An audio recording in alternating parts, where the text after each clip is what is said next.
11h15 agora, a Câmara Brasileira de Diagnóstico Laboratorial, em conjunto com entidades do segmento saúde, está promovendo um levantamento para proporcionar o acesso ampliado a testes de diagnóstico de qualidade para a Covid-19. Por isso, o Jornal da Manhã, segunda edição, recebe agora o presidente da instituição, Carlos Gouveia. Carlos, obrigada pelo seu tempo conosco, por conversar com a Jovem Pan. Como está essa previsão de distribuição de testes para a Covid-19 aqui no Brasil, hein? Para quando e como deve acontecer essa distribuição? Bom dia e bem-vindo. Bom dia, muito obrigado pelo convite e parabéns aí pela cobertura, que é essencial até para levar informação qualificada ao ouvinte e telespectador aqui da Jovem Pan. Obrigada. Bom, a CBDL, a Câmara Brasileira de Diagnóstico Laboratorial, representa todo o setor de diagnóstico in vitro, que trata exatamente dos reagentes, testes rápidos, em todas as suas diferentes apresentações. Então, desde o teste rápido, que vocês têm ouvido falar bastante, e até a biologia molecular, passando por outras tecnologias também.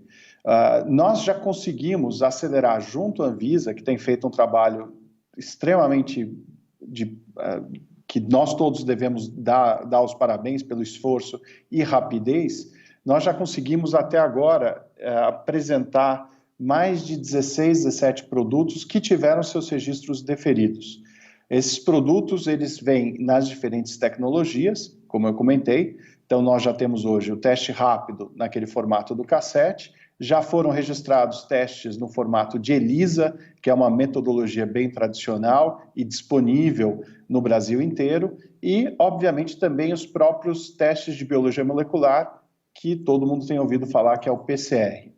O que a CBDL tem procurado é se juntar ao Ministério da Saúde e trazendo nesse conjunto as várias diferentes entidades, Abrafarma, Sociedade Brasileira de Patologia Clínica, SBAC, que é de análises clínicas, e várias outras, Associação dos Hospitais, FEOESP, ANAP, só para citar algumas. Para quê? Para nós montarmos uma estratégia de complementação do poder de testagem que o Brasil tem. O Ministério anunciou que vai trazer quase 23 milhões de testes, sendo 10 milhões em biologia molecular, mais o restante em testes rápidos, objetivando principalmente profissionais de saúde, num primeiro lugar, e logo na sequência, possibilitando aí sim ampliação para os demais, para a população em geral. Os laboratórios privados já estão se preparando e estão aumentando a sua capacidade exatamente de oferta de testes através desse apoio dos fabricantes. Isso é um. O segundo ponto é que nós estamos fazendo um mapeamento extremamente extensivo com os nossos associados para verificação dos equipamentos que poderiam eventualmente ser realocados de utilizações atuais, como por exemplo pesquisa ou num projeto de inovação, numa atuação totalmente diferente que a laboratorial, mas que são equipamentos de biologia molecular que poderiam ser eventualmente realocados para o uso laboratorial com esse adicional de testes que estão sendo trazidos. E dessa forma a ideia é realmente ampliar bastante a oferta. Pois é, né, Carlos? E como você disse, há um esforço muito grande, não só dos laboratórios, mas também de todas as entidades da área médica, né, na tentativa de ampliar a oferta de testes. Mas mesmo assim, muita gente tem apresentado sintomas, procurado as emergências, procurado os hospitais e não é submetida a testes, né? Justamente porque a gente sabe que existe uma quantidade limitada de testes, então os hospitais têm privilegiado as pessoas que pertencem ao grupo de risco, só colocam essas pessoas para passar pelos testes. Por isso, você acredita que pode haver uma subnotificação? O número de casos pode ser bem maior do que esse que a gente tem confirmado até aqui, justamente por causa desse déficit de testes? Bom, acho que vários pontos aqui são extremamente importantes que você trouxe, Brown. Primeiro, de fato, há uma subnotificação porque as pessoas não estão ainda conseguindo testar. Então, é natural. Segundo lugar, os testes estão sendo já disponibilizados pouco a pouco. O trabalho que a Anvisa fez é algo que normalmente demoraria 6 a 10 meses. Nós, em poucas semanas, já conseguimos ter praticamente 16 testes aprovados.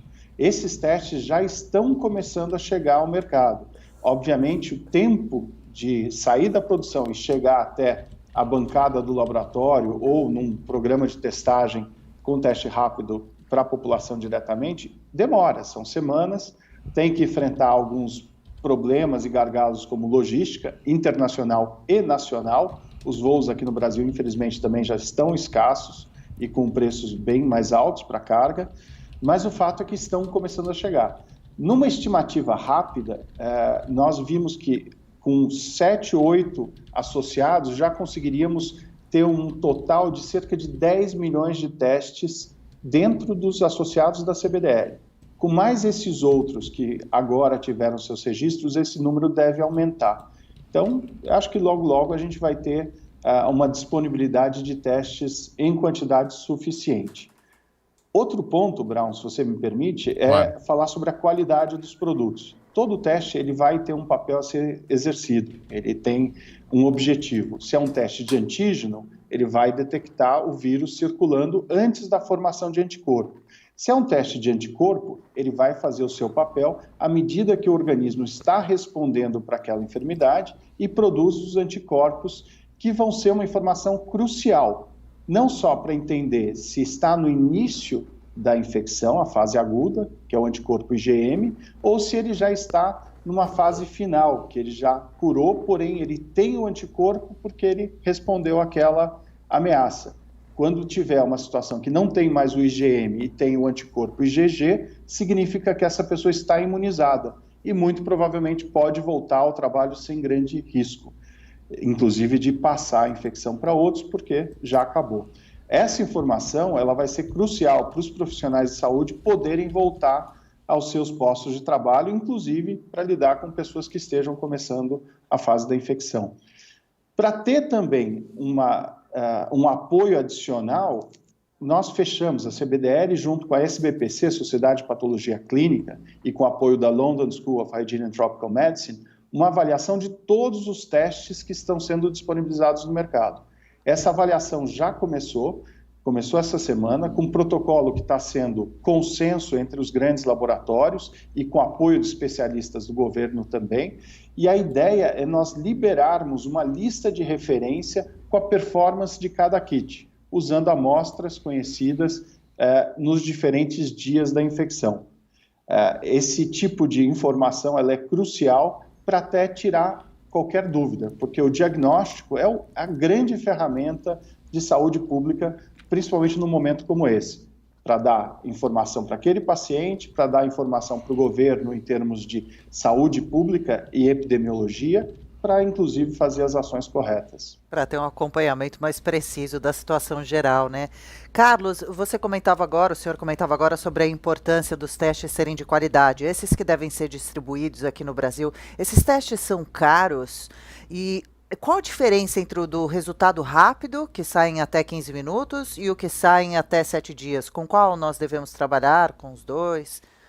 Na verdade, a estratégia de testagem, ela vai levar várias questões em consideração.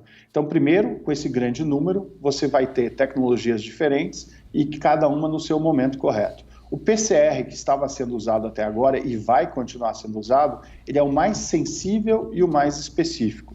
Ele, de fato, ele é o mais caro, mas ele resolve qualquer dúvida, principalmente para essa pessoa que já está entrando numa situação mais crítica, mas ele tem o quê? Um processo que demora. O teste em si de PCR, ele demora de 2 até 7 horas, mais o tempo de processamento da amostra. A questão é que a fila é grande, então ele acaba, obviamente, demorando para ter o resultado disponível. Os testes rápidos, eles já trabalham, todos eles são muito específicos, ou seja, não existe a possibilidade de ter uma reação cruzada com outra enfermidade, o que é muito bom. A gente vai saber que se der positivo é de fato o coronavírus. Mas nem sempre ele vai ser tão sensível. E aí que vem a informação. Se uma pessoa testar com teste sorológico, que tem sido falado, que é o teste rápido de anticorpo, e der negativo, isso é uma boa informação? Sim, é uma boa informação. Mas ela pode significar duas coisas. Que a pessoa de fato não está infectada ou que a infecção ainda não gerou os anticorpos. E por isso o teste de anticorpo não detectou. Se houver uma combinação do teste de antígeno ou o de PCR você consegue verificar se essa janela imunológica, ou seja, se o vírus circulando no seu organismo pode ser detectado ou não, e o de anticorpo, ele vai detectar se o anticorpo já foi gerado e a pessoa está positiva. E essa distribuição dos testes aqui no Brasil devem começar pelas redes públicas? Então, os testes do governo já estão sendo distribuídos, sim, principalmente para os LACENs e para a Fiocruz. Então, o governo fez um esforço grande, verificou dentro de toda a estrutura de pesquisa, inclusive da Fiocruz, quais eram os equipamentos disponíveis e já estão realocando para uso laboratorial, e assim como os LACENs, os Laboratórios de Saúde Pública dos Estados. Todos eles já estão recebendo kits de PCR para usar, principalmente com a estrutura de profissionais de saúde e os pacientes que estão lá. Os testes rápidos, o governo está avançando com as compras, nós não tivemos ainda a confirmação do que chegou via Ministério, porém muito já está sendo disponibilizado pela própria Fiocruz, que tem acordos com fabricantes nacionais e estrangeiros de cooperação. Então, nós sabemos que já receberam insumos para a produção de alguns testes rápidos. No caso da iniciativa privada, os associados da CBDL, vários já receberam, pelo menos 2 ou 3 empresas já tiveram a importação liberada pela Anvisa para a finalização do processo ou para a disponibilização do produto quando ele já vem acabado. E essa semana nós sabemos que já começaram a ser distribuídos. Que bom, boa notícia, né? Tá bom, agora são 11h26 da manhã, a gente conversou aqui no Jornal da Manhã, segunda edição, com o presidente da Câmara Brasileira de Diagnóstico Laboratorial, Carlos Gouveia. Obrigada pelas explicações, Fico todos à os esclarecimentos. disposição e a hora que vocês quiserem posso retornar com mais informações. Combinado, vamos ficar em contato então. Boa sexta-feira, a gente que agradece. Obrigado. Tchau, tchau. Eu Tchau. faço mais um intervalo aqui no Jornal da Manhã, segunda edição, mas volto rapidinho. Até já.